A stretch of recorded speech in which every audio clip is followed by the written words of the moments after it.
Welcome to Self-Love Ignited. My name is Katie Allen. I'm a certified health and life coach, and we are here to talk all things self-love, self-acceptance, body image, health, and total well-being. You are going to hear from me, plus you'll hear the stories of other women who have transformed this already. They have walked this path, and they have really learned how to love and embrace all parts of themselves. We are here to help you be inspired, motivated, and to help you really transform your relationship with yourself to be a loving and positive force each and every day. This is so important so that you can really reach your big dreams, feel at home in your skin, be healthy on your terms, and live a big life. What are you waiting for? Let's get to it.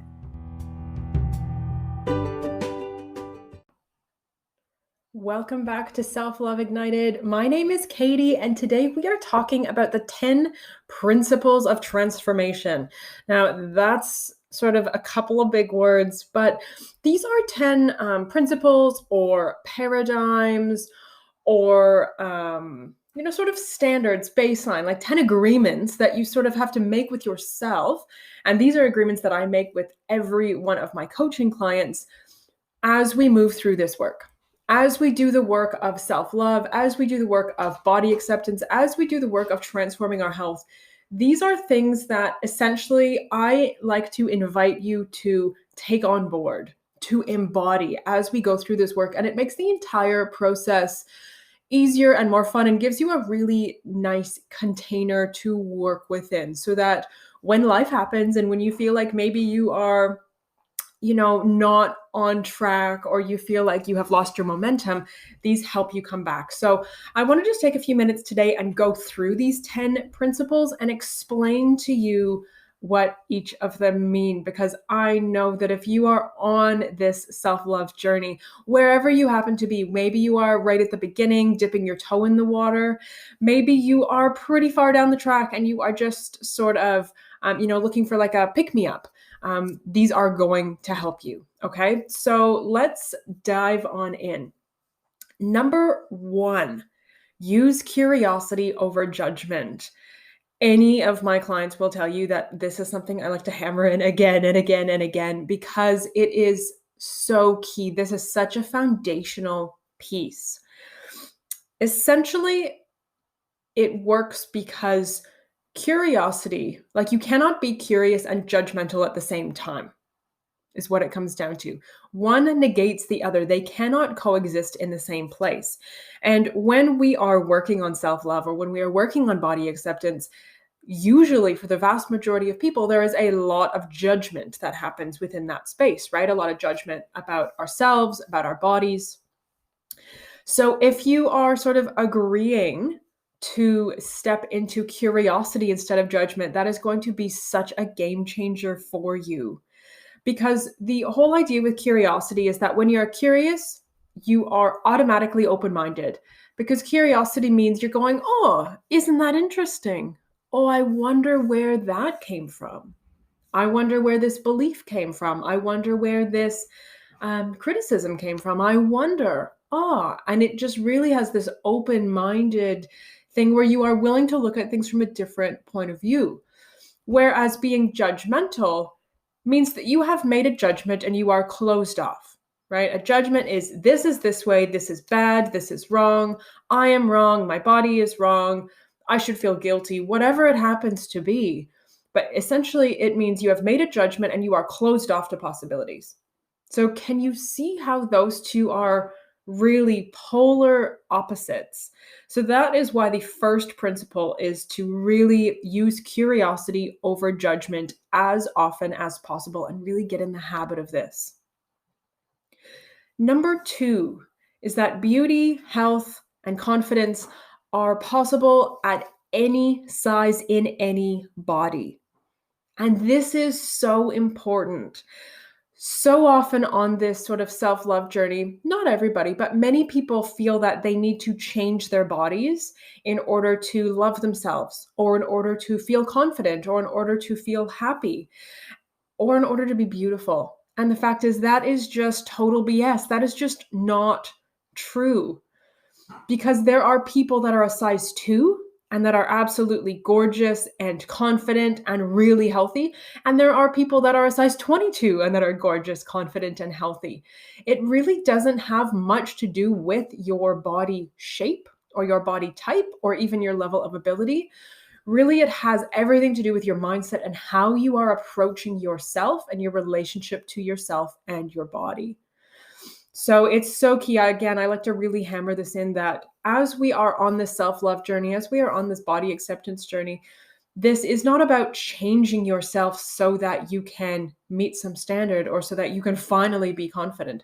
This is about discovering your beauty, really elevating your health, and being confident as you are right now. And if you still want to change your body after that, that's fine. That's a whole other conversation. I am not against that. But essentially, one does not equal the other. Principle number 3. We are all inherently worthy of achieving our wildest dreams. And I just 100% believe in this. Quite often there's this idea that, only people with money get to have their dreams. Only people with quote unquote perfect bodies are worthy of traveling, are worthy of having families, are worthy of happiness. Only people who have a successful career are worthy of this. Only people who, fill in the blank. Depending on your stories, depending on your upbringing and the beliefs that you have, yours is going to be different from mine. That's normal, but we all have this idea that somehow we have to qualify somehow in order to be worthy. We have to do certain things. We have to tick something off a list in order to be worthy of achieving our dreams. Again, total BS. This principle is that you, as you are right now, today, you are worthy of achieving your wildest dreams, period. And stepping into that belief is a freaking game changer. It is huge. Number 4, transformation is a continual process of letting go. And anytime we are on a self-love journey, it really is a transformation. It really, really is.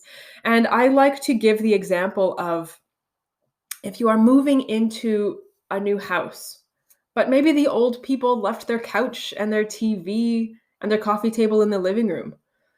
If you were to try to move in your couch and your coffee table and your TV into that same living room, it would be really crowded, right? It just wouldn't work.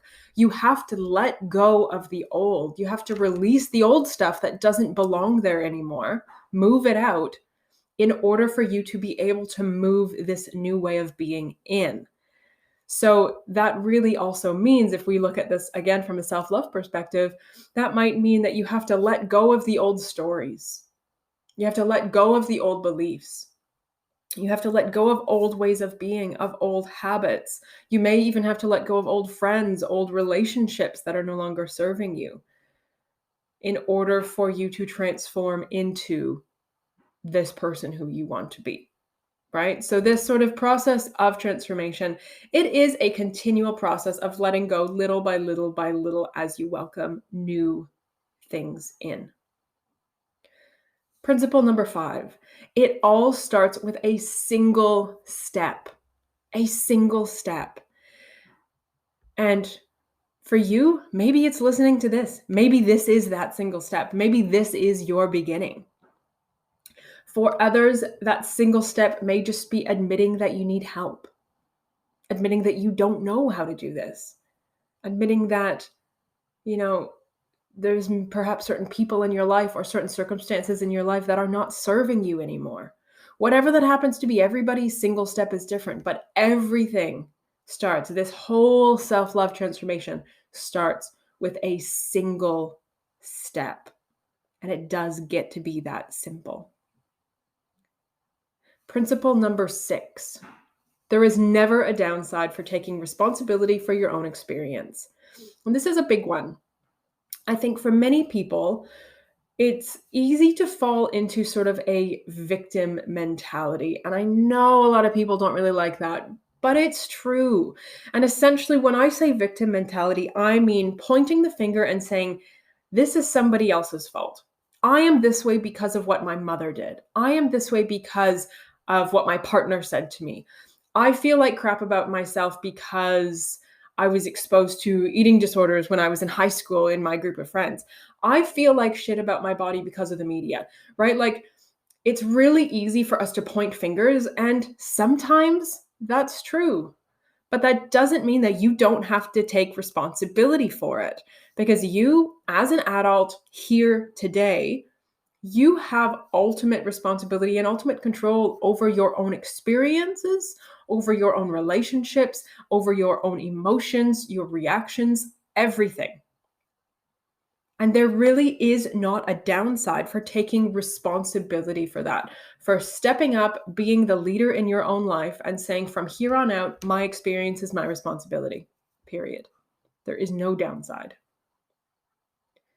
Principle number 7. If you want things to be different, you have to do different things. This one is quite simple, but so true.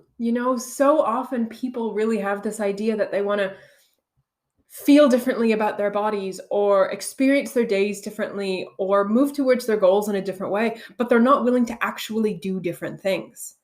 It's like, if you are so stuck in your patterns, in your daily cycles, if you are so stuck in this way of being that you are closed off to being anything else, it's not going to work, right? Because if you don't do different things, you are not going to be different.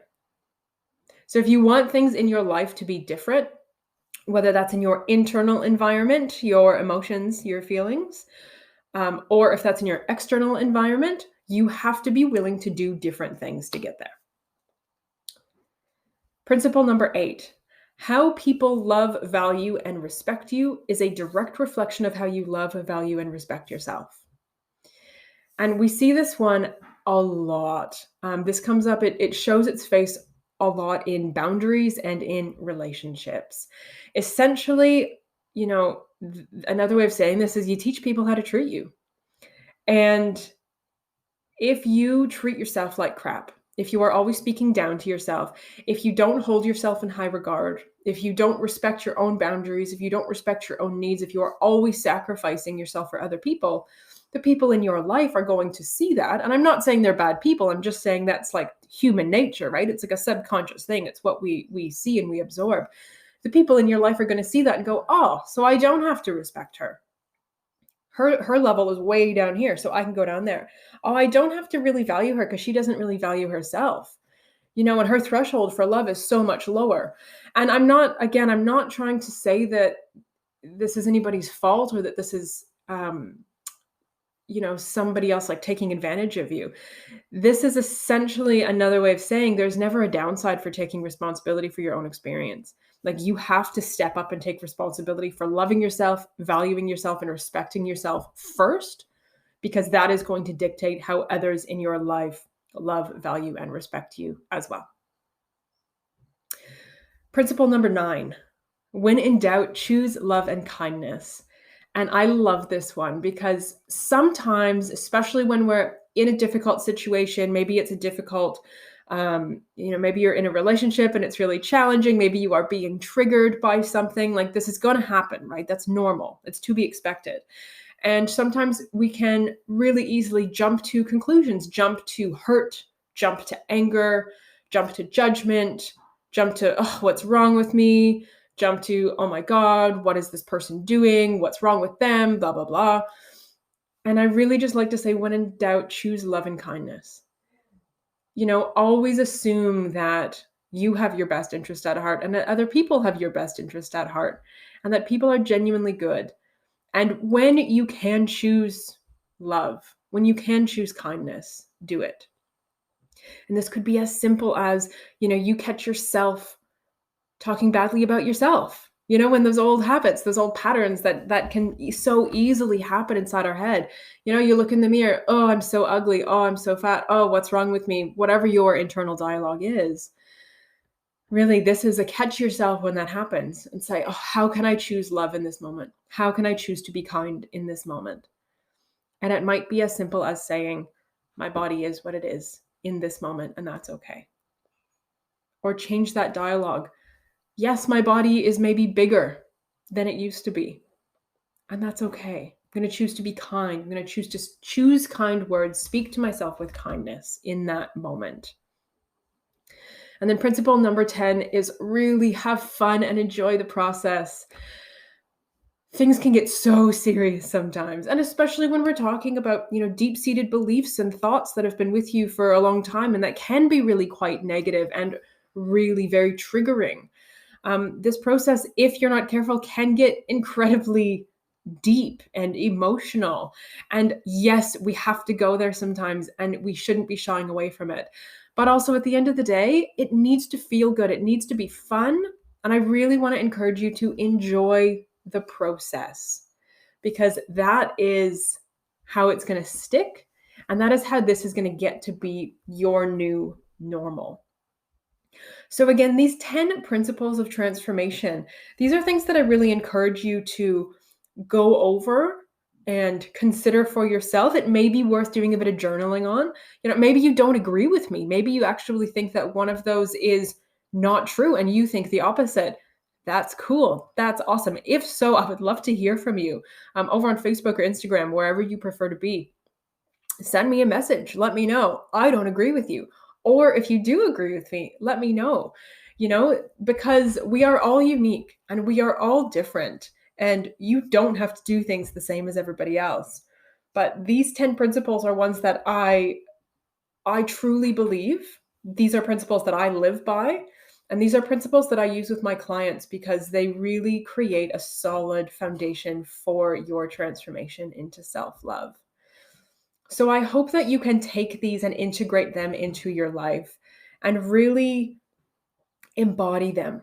Embody them as you move through this self-love transformation, because they really will make a huge difference.